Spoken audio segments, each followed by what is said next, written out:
welcome back. So now we're going to look at 1.16. Hope you had a lot of fun with Don't Tell Aunt Rhody.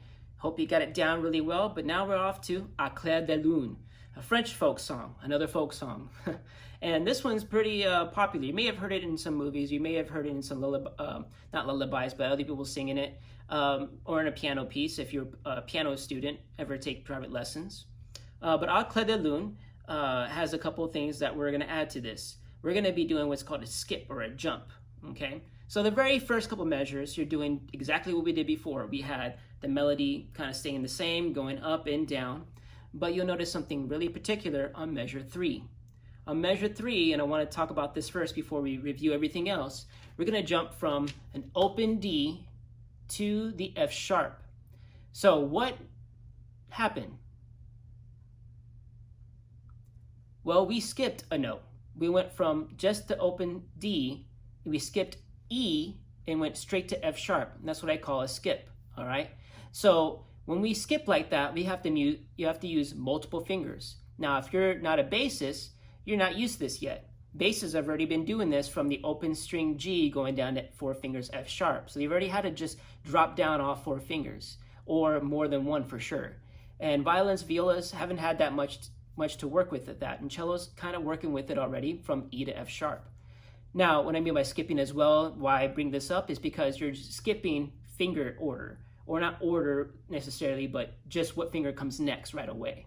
And so we're going to be going from an open string and having to place more than one finger down is going to be kind of a challenge, because you have to be completely accurate, just like you have been for this whole time, on where your finger's placed, and just kind of practicing on that.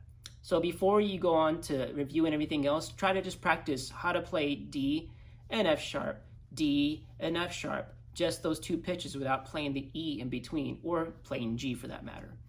Now, if you had a few chances to practice that, go ahead and review the entire exercise or entire piece. What is a time signature? What pitches are you playing throughout the whole piece? What is the rhythm? How many measures there are? And is there a repeat sign or just a final bar line? Once you have those figured out, go ahead and try to play along with me. All right, violas, we're now on 1.16 À Clair de Lune. We're about to play it. But before we do, I want to singer 1.16 so that we make sure we have the right pitches in the right order and the right rhythm. So get to guitar position, and you can either just singer by fingering along and singing the note names, or you can add the plucking with your thumb in guitar position if you'd like. Otherwise, do what you can, as long as you try to move your left hand, especially in the right spot. All right, so let's give this a go. We're gonna go very slowly. I'm gonna start with D. I'm gonna sing a little higher for this. That way you can hear and probably sing along with me, because I've been singing too low these past couple videos. Here we go. 1, 2, 3, 4.